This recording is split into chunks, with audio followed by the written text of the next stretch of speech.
It's a hard life being labelled political. It seems that I'm being constantly ranting about the ills of the world, that I'm expected to have all the answers, but I don't. And I never claim to. Besides, I'm not a politician. What interests me is people. When I hear politicians saying that we are flooded by refugees, I always remind myself that each refugee is a person. A person who, for some reason, has left everything they know and loved for safety in a sometimes hostile country. I sometimes wrote a refugee boy because I realized every single time I've ever been meeting refugees, and each one of them had a unique and usually terrifying story to tell. I have seen refugee camps in Gaza, Montenegro, and many places around the world, but when I met but when I met Million and Dereje Halariam, two teenagers that were being denied asylum in Britain, I realized that to write a story that would illustrate the suffering and struggles that many asylum seekers had to endure. Million and Dereje parents feared for the life of their boys, as they did not want to grow up in an environment that would witness war on a daily basis. I have also met children whose parents were executed in front of them, who were kidnapped and tortured themselves. For Refugee Boy, I borrowed men from many stories I had heard and created a story that I hoped many refugees would recognize. I would love to hope anyone who reads the book would think before they accuse refugees for looking for a free ride. We would all want to live in peace, and we would all want the best for our families. The Celts, the Angles, the Saxons, and the Jamaicans are all refugees from one sort or another. What kind of refugee are you, and what are you scared of? Ethiopia. As the family lay sleeping, soldiers kicked down the door and entered, waving their rifles and erratically shooting at the top of their voices. Alan ran in the room where the parents were and found that they'd been dragged out, forcing them on the bed dressed in their nightclothes and forced to standing them on the wall. The soldier who was in command went and stood so that his mouth was inches away from Alan's father's ears and shouted, "What kind of man are you?" Alan's father shivered with fear. His voice trembled, and I said, "I am an African." Alan looked terrified, and the soldier shot at a number of bullets on the floor to defeat his mother and father. His mother screamed with fear, "Please leave us! We only want peace!" The soldier continued shooting. "Are you Ethiopian or Eritrean? Tell us, we want to know." "I am an African," Alan's father replied. The soldier raised his rifle and pointed at Alan's father. "You are a traitor." He turned and pointed the rifle at Alan's mother. "And she is the enemy." Then he turned and pointed the rifle at Alan's forehead. "And he is a mongrel." Turning back to Alan's father, he dropped his voice. "Leave Ethiopia or die." Eritrea. As the family lay sleeping, soldiers kicked down the door and outside entered, rifles randomly shouting at the top of their voices. Alan ran into the room where the parents were and found out that being dragged out of the voice only being forced in their nightclothes. The soldier who was in command went and stood to his mouth about 6 inches away from Alan's mother's ear and shouted, "What kind of woman are you?" Alan's mother shuddered with fear. Her voice trembled as she replied, "I am an African." Alan looked at his mother and terrified as a number of bullets were shot on the floor at the feet of his mother and father. His father screamed in fear, "Please leave us! We only want peace!" The soldier continued shouting, "Are you Eritrean or Ethiopian? Tell us, we want to know." "I am an African," Alan's mother replied. The soldier raised his rifle and pointed at Alan's mother. "You are a traitor." He turned and pointed the rifle at Alan's father. "And he is the enemy." And he turned and pointed the rifle at Alan's forehead. "And he is a mongrel." Turning back to Alan's mother, he dropped his voice and said, "Leave Eritrea or die." Chapter 1. Welcome to Weather. "Welcome to England, Mr. Kilo," said the immigration officer as he handed the passports back to Alan's father. Alan stared up at the tall officer. Lasseroff looked down at Alan. "Have a good holiday now." "Thank you," said Alan's father, and he took Alan's hand and started to head for the baggage reclaim area. Alan jerked his father's hand and he stopped suddenly. "Aber ye you take Rudi global," he said, brimming with excitement. His father turned with him and he spoke as he was trying to shoot quietly. "What did I tell you? From now on, you must try to speak English. You must practice your English, alright, young man?" Alan panicked. "Ishi ayabai," he said. His father's response was thick. English, I said. Yes, father. Now what did you say? Alan looked back for the passport control.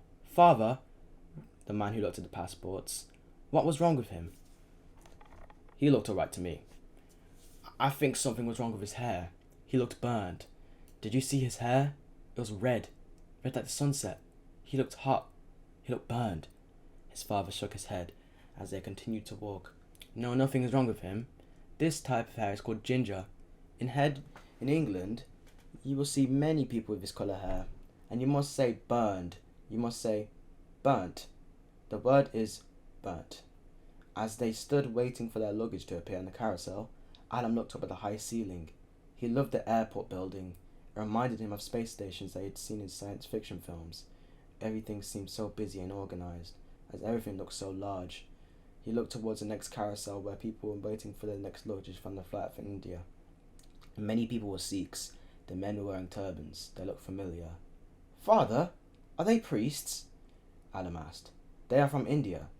They are Sikhs, just like our priests that wear turbans. They were also religious, but I've never seen any in Ethiopia.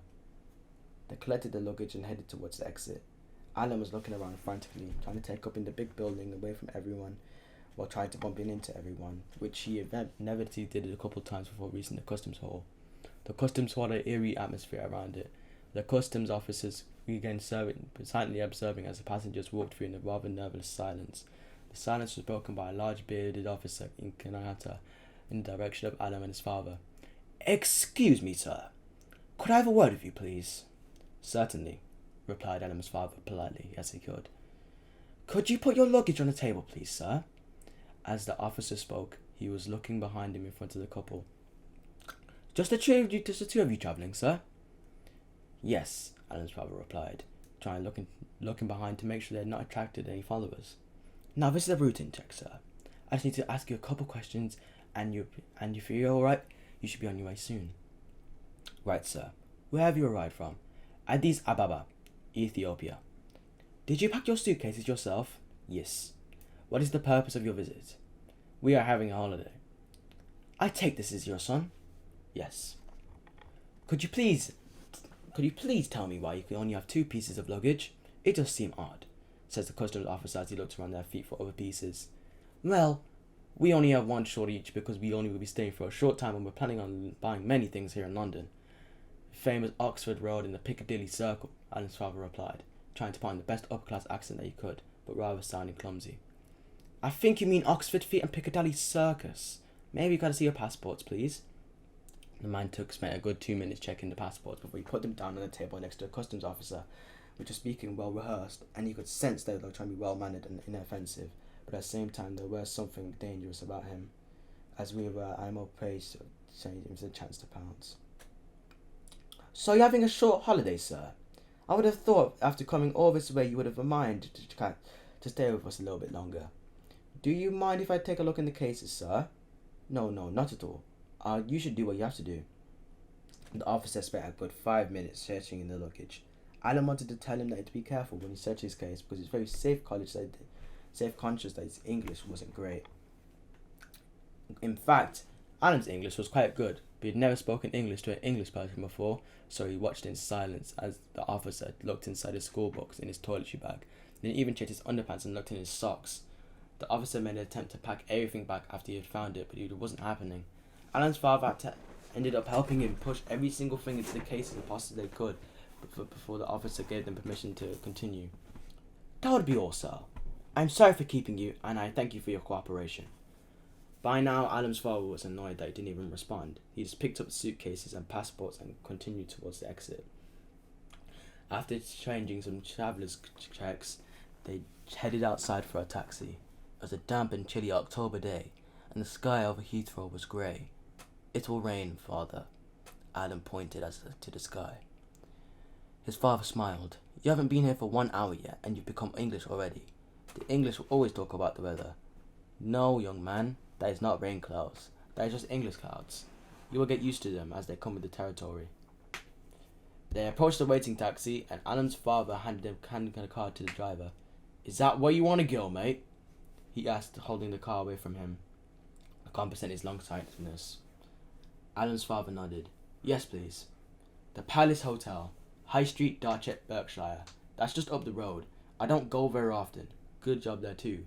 I'd never earn a living. Okay, hop in. They did, and they were on their way. Alan's father came from the Amhara tribe of Ethiopia. His large forehead, large brown skin, and his large eyes were typical of his people, as shows his short, jet black curly hair. It was said in Amhara people were Arab as well, have African blood flowing through the veins, as the facial features of Alan and his father did reinforce that theory. He was a man who tried to smile as much as he could to please others, but he took the business life of that very seriously. In the taxi, he sat straight back throughout the whole journey and looked silently ahead while Alan's eyes explored the back of the back taxi's interior. Even the back of the taxi was a source of wonder for Alan, but his excitement was contained as he could see his father was in the mood. He looked deep in thought. To keep his mind occupied, Alan tried to practice his English by smoking in the cab while whispering his words as he read them. No smoking. License Hackney carriage. Red light indicates door is locked. This seat belt is meant for your personal safety. After a while, his attention returned out to the road, the M4. It was so straight and wide. The ride was so smooth, no potholes, no wide bends, just the sound of the engine and the tires on the road. After they travelled for only around 7 miles, they turned off the motorway and headed towards the village down Mayor's Farm Road. It suddenly went quiet.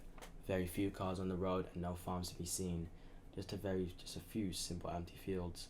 As they neared the village, Alan looked upwards and semi-detached hatches for any sign of life.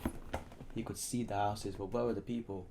All the houses had cars in their driveways, usually 2, and many had cats in their windows, but no people. He looked up the chimneys and wondered what they were there for. When they entered the village, things became a little busier than orderly. And now Alan began to see animals. There were only dogs that people had leads on, but you would obviously see some local goats and chickens. The taxi pulled up outside the hotel. It was an old-fashioned building that looked to Alan more like a big house than a hotel. After all, he had seen the Holiday Inn in Addis Ababa that was always a big skyscraper, so expected English hotels to be even bigger. Here you are, guys. The Palace what a lovely hotel house. Alan and his father couldn't understand what he said, but they knew they had arrived. I beg your pardon? By now, Alan's father had dropped his pseudo-posh accent. The taxi driver pointed to the house and spoke a little louder and slower. That is a lovely little house, I said. Oh yes, said Alan's father as he rearranged the corners of his lips to his tiny bit in order to represent a smile. It is a nice building. How much money shall I pay you? 18 quid and 50p, boss. It was family run 3-star hotel with a pub and restaurant. The walls of the reception were covered with paintings of idyllic English and countryside scenes that led all the way up to oak stairs. Adam and his father stood at a desk waiting for someone to come. After checking out the paintings and reading all the notices, Adam's father rang this miniature brass bell that was found at the reception counter. Immediately, a man appeared from the room behind the counter. The big bearded man, who Alan thought mainly looked like a customs officer that had not long left, except this man had a smile and no uniform. What can I do for you, sir? He said, towering above the both of them. We have a twin room reserved for us. My name is Mr. Kilo. I spoke to you on the phone last week. The big man flickered throughout the pages of the registration book until he found the right page. Oh yes, that is right, Mr. Kilo. A twin room for 4 nights for you and your son. Alan tried to understand his accent. Did you have a pleasant flight? Yes, it was a little crowded, but we didn't get much sleep. It was quite pleasant. Well, we have given you a room in a quiet part of the hotel where you can sleep for as long as you like. Even the trains are quiet here. Follow me, I'll take you there. As they walked upstairs to the room, the man kept talking. Only 4 nights with us? I'm afraid so, Alan's father said, following behind him. You need more than 4 days. 4 days is all we have, Alan's father said abruptly. The big man stopped suddenly, forcing Alan and his father to suddenly stop behind him. I'm just trying to be friendly, sir. Alan's father looked hesitantly towards Alan, looked towards the big man. I'm sorry, sir. I'm a bit tired, but I think we need some sleep. My apologies. Actually, we weren't sure how long we're going to be staying in the area for, so I've been told there are very interesting places to see in England. Maybe move around a little. Oh yes, there is certainly much to see, says the man, continuing up the stairs. It is not just England, you know. If you have the chance to visit Scotland, I've lived down there for most of my life, but I was born in my bonny Scotland. Whenever I'm on a holiday, where do I go? Scotland, of course. I've never forgotten my roots. The room was medium-sized and spotless, and as the big man was telling his father about the checkout and breakfast times, Alan headed straight for the window to see what kind of view they had. Sadly, it was a hotel car park and the backs of the buildings. Deep as he pointed his head right up to the window and moved his eyeballs as far as they could go.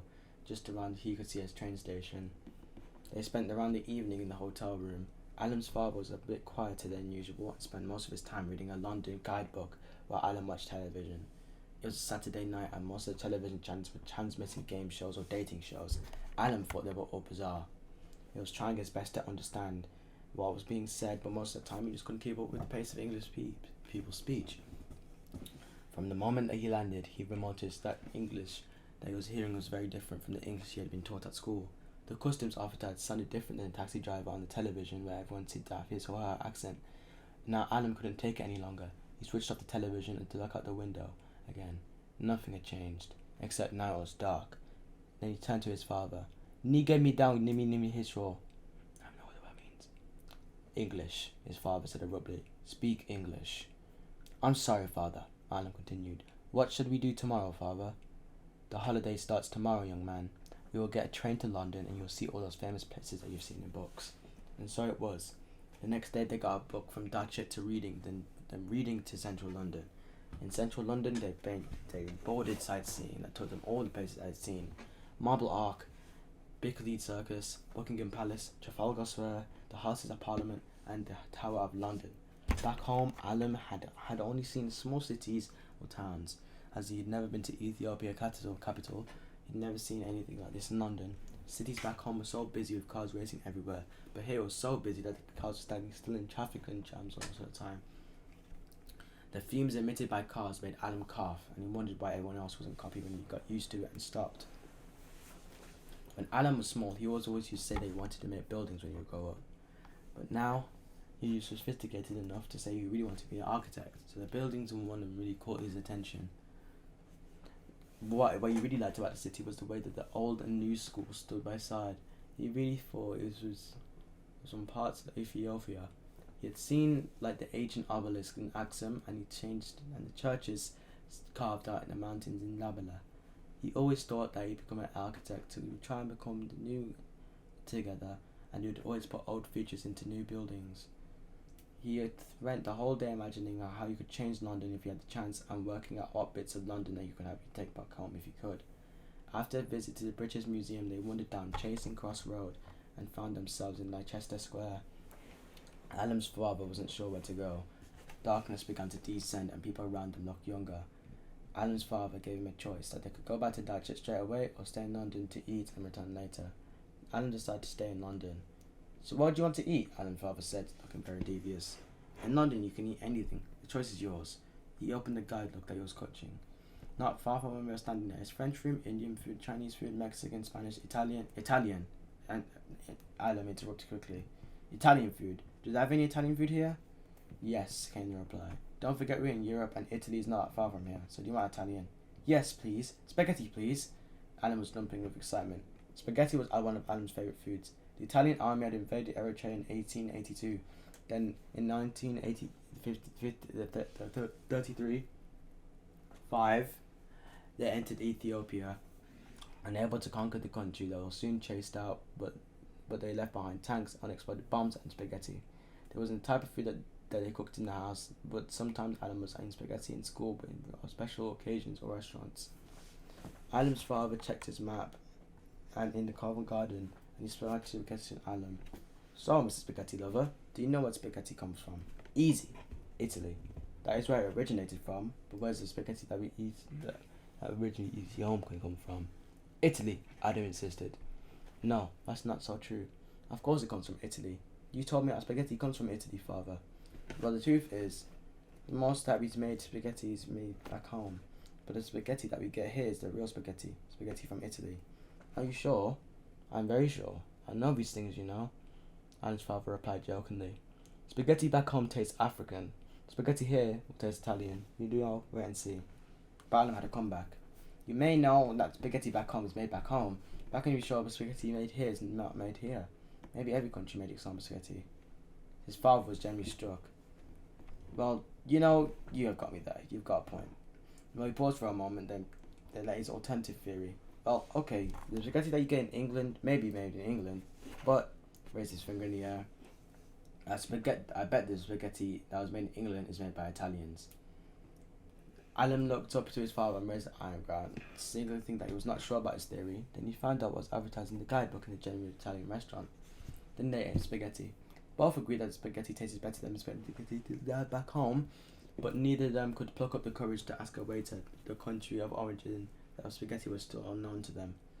Soon they found themselves hurrying in the underground to Paddington Station, where they managed to get the last train to Reading and the last train then last bus back to Datchet. The rush home seemed desperate, but Alan loved the excitement of being out so late. As the village clock struck midnight, they were getting into bed. Alan was now reading the London guidebook while his father lay sitting in deep contemplation. Alan stopped reading and looked at his father. "Father, can you hear that?" he said, turning to his ear towards the window. There was no response from his father. "Father, can you hear that?"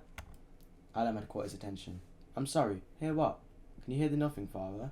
There are no animal noises, no birds, no donkeys, no hyenas, no nothing." As he finished speaking, a car roared throughout the streets. "I don't think they have many wild animals here. Only wild drivers and now cars," his father replied. He sat up and looked towards Alan, whose bed was on the other side of the room. Did you have a good day, young man?" "Yes, it was very good, father. I liked all the buildings and the museum, and also liked the food." "You should not also say I like also. You should say I also like the food."